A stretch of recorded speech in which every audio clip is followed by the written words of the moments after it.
আজকে চলে এসেছি তোমাদের সাথে আমের রিভিউ দিতে। এই যে আমটা তোমরা দেখতে পাচ্ছ, একে বলা হয় আমের রাজা, আলফানসো। দাম হচ্ছে 450 টাকা কিলো। আমরা যে ছোটোবেলায় যেমন আম আঁকতাম ঠিক তেমনি, ছবির মতো দেখতে, যেমন সুন্দর দেখতে তেমনি তার শেপ। আর এইটা হলো গোলাপ খাস। এইটা ওই গোলাপের মতো একটু টেক্সচার আছে, স্মেলটাও ঠিক ওই রকম। এটার দাম হচ্ছে 100 টাকা কিলো। আর এইটা হচ্ছে আমাদের বাজারে ইজিলি অ্যাভেলেবেল হিমসাগর আম। এটার কিলো ওই 50 টাকার মতো। এবার জায়গা বিশেষে একটু তো ভ্যারি করেই।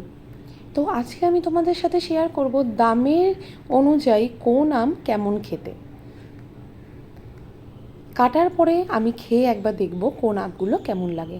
এটা সম্পূর্ণ আমার ভালো লাগা থেকে আমি বলছি, তোমাদের ভালো লাগাটা অন্যও হতে পারে। তো আমার আলফানসো আমটা খেতে তো বেশ ভালোই লেগেছে, আর টেস্টটাও বেশ ভালোই ছিল। আর গোলাপ খাসের মধ্যে বেশ একটুখানি গোলাপের মতো হালকা স্মেলও ছিল।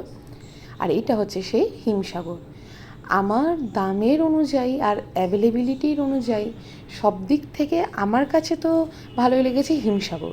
তোমাদের কোনটা ভালো লাগে আমাকে কিন্তু জানিও।